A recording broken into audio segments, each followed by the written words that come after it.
મુફ્તીનો વધુ એક video viral થયો। ભડકાઉ ભાષણ કરતો વિડિયો વાયરલ થયો છે, જેમાં મૌલાના મુફ્તી હાલ પોલીસના સકંજામાં છે। પરંતુ આ વિડિયો છે જે અમે આપને નથી બતાવી શકતા, કારણ કે આ વિડિયોમાં તે ભડકાઉ ભાષણ આપી રહ્યો છે। વધુ એક નવો વિડિયો આ મૌલાનાનો સામે આવ્યો છે। થોડી વારમાં ત્યારે તેને જૂનાગઢ કોર્ટમાં રજૂ કરાશે, ત્યારે પોલીસ આ મૌલાનાની રિમાન્ડની માંગણી પણ કોર્ટ સમક્ષ કરવાની છે।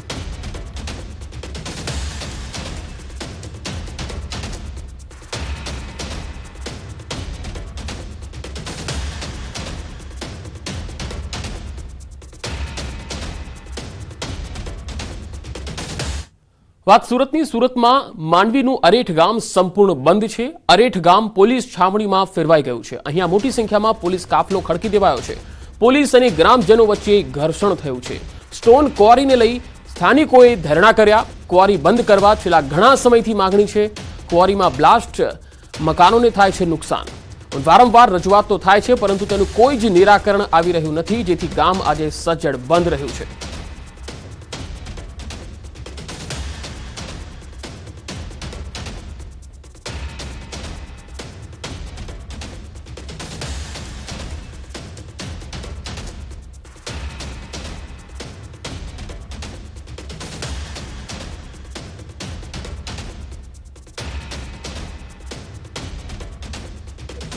જે પાંચ ક્વારી દ્વારા ગામની અંદર આવી ગયેલી છે ક્વારી, અને જે એમનાથી બ્લાસ્ટિંગ કરે છે એમનાથી આખું ગ્રામ ધ્રુજે છે। ગામમાં તિરાડો પડે છે મકાનોમાં, અને અમારા પાણીના તળ નીચે જતા રહ્યા છે।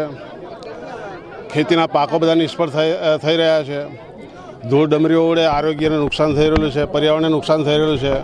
લોકોને છાતીમાં રોગો થઈ રહ્યા છે। 6 फरवरी को मांडवी प्रांत के अरेठ गांव में कुछ गांव वाले इकट्ठा हुए थे। उनकी ऐसी डिमांड्स है कि जो गांव में क्वारीज चल रही हैं उनकी जांच हो कि वो पूर्णतया लीगल हैं कि नहीं, और ऐसा हमें रेवेन्यू और खान खनिज डिपार्टमेंट दोनों की तरफ से आश्वासन मिला है कि पूर्णतया जांच करके उसके लीगैलिटी को वेरीफाई करके फिर गांव वालों को आश्वासन दे दिया गया और वो अभी अपने घर जाते रहें। અમારે આજે કુવારી બંધ જ કરાવી છે। એ લોકો બહુ મોટા હોલ ફોડે છે, અમને બસન બી નહીં ને બધાને બહુ નુકસાન બી થાય છે। ને હમણાં બી મશીન ચાલુ જ છે ત્યાં। અમને તો પ્રોબ્લેમ છે। અમને તો આજે કવરી બંધ જ જોઈએ। અમે તો હવે લડીને થાકી ગયા છે। અમને કેટલી તકલીફ છે। અમને સૌથી મોટી તકલીફ પાણીની છે। પાણીના તળ ઊંડે ગયા છે। 200 મીટર ફળિયામાં ખાણ આવેલી છે। આ કોઈ જંગલમાં કે દૂર નથી, અમારા ફળિયામાં ખાણ આવેલી છે ને। જો કે 5 કારીઓ ભેગી થઈને જે હોલ ફોડે છે ને, તો આખા ગામને તો શું, ગામના ફરતે બીજા ગામો આવેલા છે। હવે વાત કરીશું વડોદરાની। વડોદરામાં સયાજી હોસ્પિટલમાંથી પાસાનો આરોપી ફરાર થઈ ગયો। 3 ફેબ્રુઆરીએ આરોપીને સારવાર માટે લવાયો। સેન્ટ્રલ જેલમાંથી સયાજી હોસ્પિટલમાં લવાયો હતો। પોલીસને ચકમો આપીને આરોપી ભાગી જતા અનેક સવાલ ઉઠી રહ્યા છે। સયાજી હોસ્પિટલમાંથી પાસા હેઠળનો આરોપી ફરાર થઈ ગયો। 3 ફેબ્રુઆરીએ આરોપીને સારવાર માટે સેન્ટ્રલ જેલમાંથી સયાજી હોસ્પિટલમાં લાવવામાં આવ્યો હતો, અને પોલીસને ચકમો આપીને આરોપી ફરાર થઈ ગયો છે।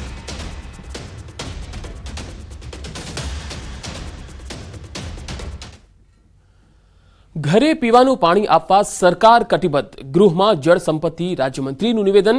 સિંચાઈની સુવિધા પૂરી પાડવા પણ સરકાર કટિબદ્ધ છે। વર્તુ નદીના ડેમ માટે સત્વરે જમીન સંપાદન થશે। જામજોધપુર જણાવારી ગામે ડેમની કામગીરી થશે।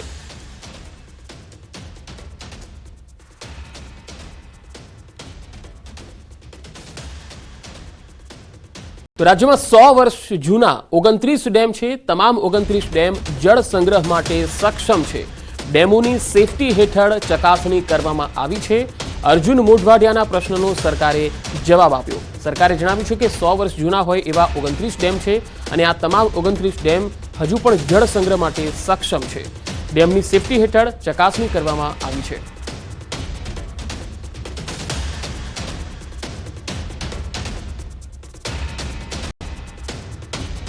આજી એક અને નારીમાં પાણી ઠાલવવા કરોડોના ખર્ચે છેલ્લા 1 વર્ષમાં 4,442 લાખનો ખર્ચ।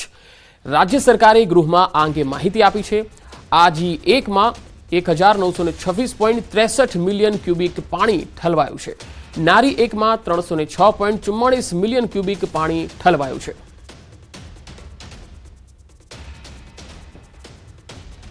નર્મદા જિલ્લામાં ભાજપ વધુ શક્તિશાળી બનશે. કોંગ્રેસ અને આપના અનેક લોકો ભાજપમાં જોડાવા જઈ રહ્યા છે. નર્મદા જિલ્લાના 2000થી વધુ લોકો કમલમ ખાતે ભાજપમાં જોડાશે. વિધાનસભાની ચૂંટણીમાં અપક્ષ ઉમેદવારી કરનાર ભાજપના પૂર્વ સંસદીય સચિવ હર્ષદ વસાવા સહિત 2000 લોકો ભાજપમાં ઘર વાપસી કરશે.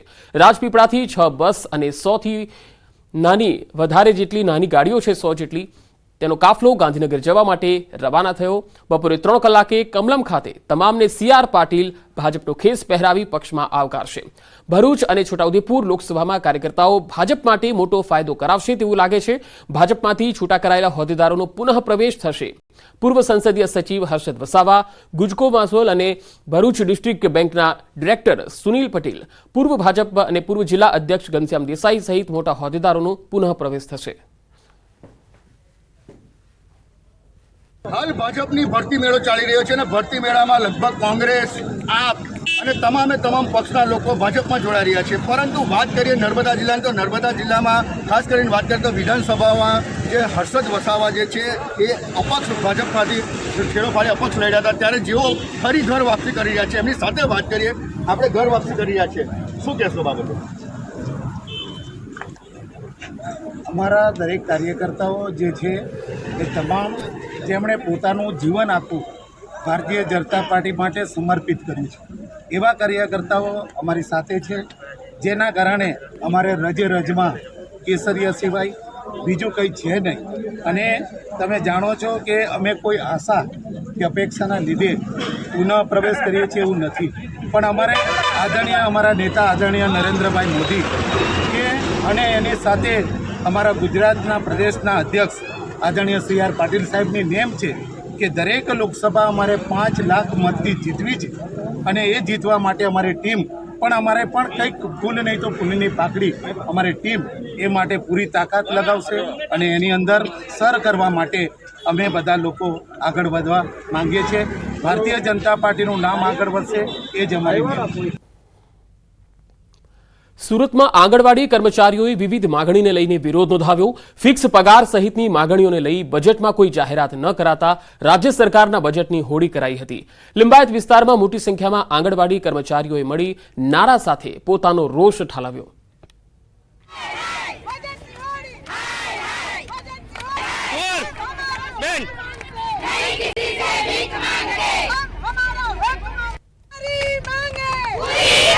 ફિક્સ પગાર સહિત અનેક માંગણીઓ નહીં સંતોષાતા સુરતમાં આ આંગણવાડી કર્મચારીઓએ વિરોધ નોંધાવ્યો હતો અને હોળી કરી હતી. કાગળ સળગાવીને હોળી કરી હતી.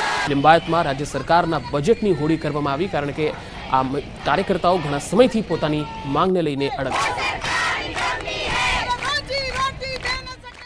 આશા વર્કરની માંગણી હતી કે બધાને ફિક્સ પગાર કરે, તો સરકારે અમને હજુ સુધી કાંઈ જ આપ્યું નથી અને કામનું ભારણ ખૂબ જ આપે છે, પણ પૈસાના બાબતમાં અમને 6 મહિના સુધી અમારું ચૂકવણું કરવામાં આવતું નથી.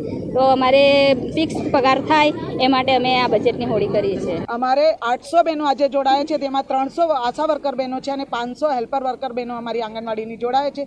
આગામી દિનોમાં તો અમે એનાથી બી ઉગ્ર આંદોલનના મૂડમાં છે, કેમ કે અત્યારે બહેનો એમ બી કહે છે કે એમ બી ખાવાના ઠેકાણાની એટલા પગારમાં ભણતર કરાવી શકીએ, એના ભાડું ભરી શકીએ ના, તો એના કરતાં જેલ ભરો કે અમને કશે બી લઈ જાઓ, જ્યાં ખાવાના મળે અમે હડતાલમાં બી પડી જઈશું.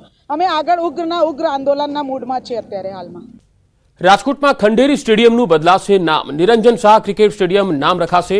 14 ફેબ્રુઆરીએ થશે નામકરણ. 15 ફેબ્રુઆરી ભારત ઇંગ્લેન્ડ વચ્ચે રમાશે ટેસ્ટ.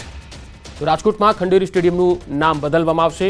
નિરંજન શાહ ક્રિકેટ સ્ટેડિયમ નામ રાખવામાં આવશે. 14 ફેબ્રુઆરીએ નામકરણ થવાનું છે. 15 ફેબ્રુઆરીએ ભારત ઇંગ્લેન્ડ વચ્ચે ટેસ્ટ મેચ રમાશે.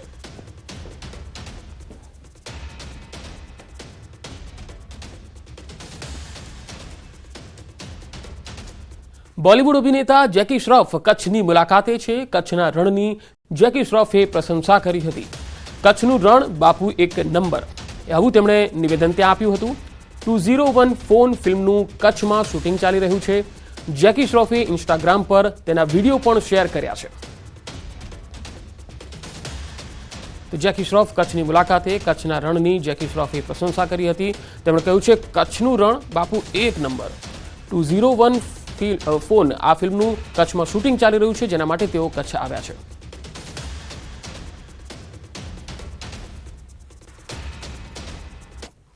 આપણો કેમલનો ફૂટપ્રિન્ટ્સ, કેમલ ફૂટપ્રિન્ટ્સ.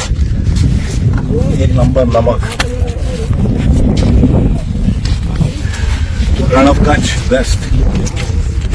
આપણો કેમલનો ફૂટપ્રિન્ટ્સ, કેમલ ફૂટપ્રિન્ટ્સ. 1 નંબર નમક.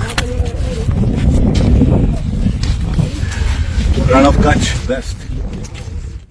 તો કચ્છની મુલાકાતે પહોંચેલા જેકી શ્રોફે કચ્છના રણની મુલાકાત લઈ અને પ્રશંસા કરી હતી. તેમણે કહ્યું છે કે જબરજસ્ત છે આ કચ્છનું રણ, અને તેમણે ઇન્સ્ટાગ્રામ પર તેનો એક વિડીયો પણ શેર કર્યો, જે અમે આપને બતાવ્યો.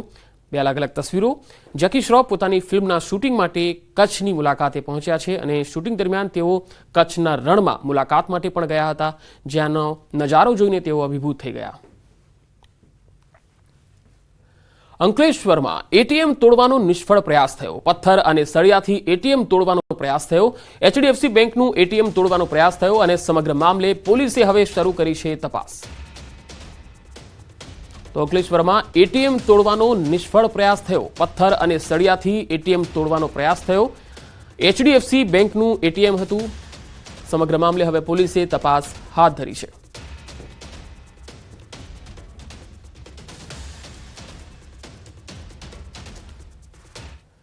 વડોદરામાં ગેરકાયદે ગેસ રિફિલિંગનું કૌભાંડનો એક વિડીયો વાયરલ થયો છે. શહેરના માજલપુરની ગેસ એજન્સીમાં ઘરેલું ગેસના સિલિન્ડરમાંથી બીજા સિલિન્ડરોમાં ગેસ ભરતા હોવાનો એક વિડીયો વાયરલ થયો છે. આ વાયરલ વિડીયોમાં સ્પષ્ટ જોઈ શકાય છે કે કોઈ પણ જાતના ભય વગર એક સામાન્ય પાઇપથી ગેસ ભરવામાં આવે છે. મહત્વનું છે કે રહેણાંક વિસ્તારમાં આ પ્રકારના ગેસ રિફિલિંગથી મોટી દુર્ઘટના થવાનો ડર રહે છે. ગેસ એજન્સીમાં આ રીતે ગેરકાયદે ગેસ રિફિલિંગ કરાતા જિલ્લા પુરવઠા વિભાગની કામગીરી સામે સવાલ ઉઠ્યા છે. તો ગેરકાયદે ગેસ રિફિલિંગનું આ કૌભાંડ વડોદરાના માજલપુરની ગેસ એજન્સીમાં ચાલતું હતું. 2 અલગ અલગ તસવીરો આપણે બતાવી રહ્યા છીએ. જોઈ શકાય છે કે ઘરેલું ગેસ છે, અને તેમાંથી ગેસની ચોરી કરી લેવામાં આવે છે, અને સામાન્ય પાઇપથી તેનું રિફિલિંગ કરવામાં આવી રહ્યું છે. આ સ્થિતિ વડોદરામાં છે. જિલ્લા પુરવઠા વિભાગની કામગીરી શું છે, હવે તો તેના ઉપર જ સવાલ છે. મહેસાણામાં જોખમી મુસાફરીનો પણ એક વિડીયો વાયરલ થયો છે. જીપના બોનેટ પર બેસીને સવારી થઈ રહી છે. આ તસવીરો જુઓ. ટ્રાફિક નિયમોના અહીંયા ખુલ્લેઆમ ધજાગરા. કડી દેત્રોજ રોડ પરનો આ વિડીયો છે. જોખમી સવારીનો વિડીયો સોશિયલ મીડિયામાં પણ વાયરલ થઈ રહ્યો છે. મહેસાણામાં જોખમી મુસાફરી અને તેનો આ વિડીયો તમે જોઈ શકો છો કે ગમે ત્યારે આ વ્યક્તિ નીચે પણ પટકાઈ શકે છે, જીવલેણ સાબિત થઈ શકે છે. પણ તેમ છતાંય જાણે કોઈ મોટું પરમવીર ચક્ર લઈને આવ્યો હોય એ પ્રકારે તે આગળ બોનેટ પર બેઠો છે, અને પોતાના જીવને પણ કોઈ પરવા કરતો નથી. આ પ્રકારના સ્ટન્ટ અથવા આ પ્રકારના વિડીયો અથવા આ પ્રકારની હરકતોથી લોકોએ બચવું જોઈએ.